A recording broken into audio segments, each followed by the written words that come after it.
তাই একদিন বদ্দাইত কুলে গেলে একখান কদম তো দা দে আইদা লত তো আই তমিতে না আই বদ্দাইত কুলে কান কর দে তারপর তোকে বেগুনে দে আই ইনতে দুকাম কিরাবো তুমি কি আর আকতিতিং আইতে তোর লগা মাতিনে কি আর কি রে তোর লগা মাতিনে কতিনে কিসে তোদা বেগুন আদে বন্ধু কত কিন্তু কাজ তোকে বন্ধু ন তোদা আদে কামে বন্ধু কত তা কিসে তুই তোর মনে এত দুঃখ কি এর কথা তো দুঃখ দেখতো না তাতা ইটকুলিয়েন তরকা দিন হ্যাঁ কিনতে ব্যাগ উঠতে আইব না হ্যাঁ ইটকুলিয়েনতে ভর্তি হইতাম আইতিয়ার তারে আদে লন তাদের আদে ক আই বললে হাবু তুই একটা নাই না 100 বছর হওয়া লাগছ ইয়ার আর তুই স্কুল শেষ করতে পারছ না তোর কদিন আর তোর হোলা মাইয়ার বিয়ে করাইলে তোর হোলা মাইয়া ভর্তি হইব তুই অনার্স স্কুল ভর্তি থাকবার লাগে আন্নে কোন কে হন্দ বতো লিখিতে আঙ্গো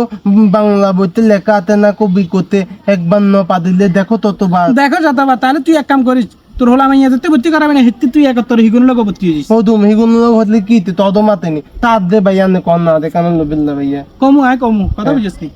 হিরো মোবাইলে জন এক হয়ে গেছে দে তোর কোয়াল জন এক হয়ে গেছে হ্যাঁ। তুই জন আজীবন ইয়ে কাটাচ্ছিস যাস তখন আয় তো একবার রিকোয়েস্ট করবো ভাইয়া মেলা তো ডাক্তার দেবেন মেলা তো ওইবি তুই তবে আল্লাহ তোর যেটা আমি ডাক্তার বানাইবো দি আল্লাহ যেন এর আগে দিয়ে আর দুনিয়া তুলে চলে যায় তিনলে ভাইয়া কারণ তুই ডাক্তারের যে ট্রিটমেন্ট দিবি এটা তসা তসা মারানোর তুন আয় আগে চলে যানটাই বেটার হইব কথা বুঝিস তো? ভালো ডাক্তার দম মানে কি এতন এতে এক কালাতে হন্দবাদ আতে হন্দবত যদি হলে কদে হেতে ওইটার প্রতি ভালো অভিজ্ঞতা জানেন কি দান দান আনে দান কই হ্যাঁ ভালো ডাক্তার দম